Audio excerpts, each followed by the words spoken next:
somebody who wants to sell you stocks, bonds, mutual funds, insurance products, and stuff like that, the actual name of them is a registered representative. They are registered with FINRA to represent the company to sell products. And by the way, if you ever really want to insult a stockbroker, just say, are you a registered representative? Because that just sounds, that's so, instead of a certified financial planner, say, are you a registered representative? And that'll tick them off, that's what I live my life for. So, all right, so FINRA will then send you a report, and it will be done through the mail. They will not electronically send you a report telling you about what kind of problems has this person had, if any. Okay, have they been sued by investors? Have they been taken to arbitration?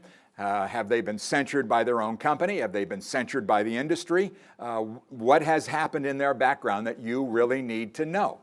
Now, I will tell you this: we live in a world today where there is in the financial services industry, something very similar to ambulance chasers.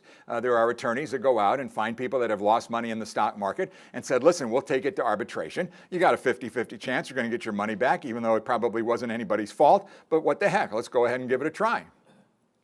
So if you go in and you ask for this information, don't be surprised if a few days later you get in the mail a number 10 envelope, and you open it up and there's a couple of papers in there and it says, this happened 4 years ago and this happened 8 years ago and stuff like that. That's fine, okay? It's going to happen.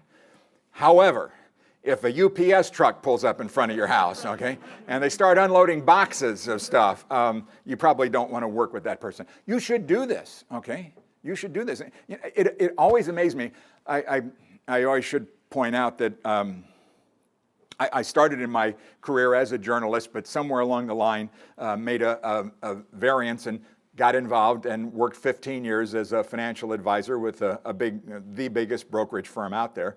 I no longer do that. I'm in a recovery program and take it one day at a time. It's going fairly well. So, but it always amazed me that people would come in, sit down with somebody that they maybe just met for the first time and write a check for $250,000 and never ask about the person's background. You can ask, by the way, when you sit down with a broker, you can ask right there for that information, actually. You can say, give me your CVS. And I'm not talking about your prescription at the drugstore.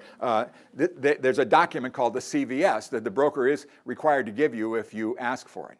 That broker can't do you any good at all if you don't know what you want the broker to do, okay? So you have to decide in your mind, why am I going to this person? Why am I asking for their advice? What do I want that person to do with my money? Am I interested in income? Am I interested in growth? Am I interested in something that's a balance of growth and income? Do I want absolute safety? Am I more concerned about the return of my money than the return on my money? You have to get all of this stuff worked out in your mind before you can ever go to a broker and invest. Because if you walk in that door and you say, I just inherited $250,000 and I don't know what to do with it, they're going to sell you a variable annuity. Simple as that. Simple as that. So you've got to do your own mental homework before you go any further with that. FINRA is a great resource. There's a lot of other wonderful ones out there. I brought with me tonight, but I don't think I'm going to go through it. But there was another website you need to go to, which is the North. Don't write down all of this stuff. What I'm about to say, I'll give you the website address. It's the North American Securities Administrators Association, and it's NASA,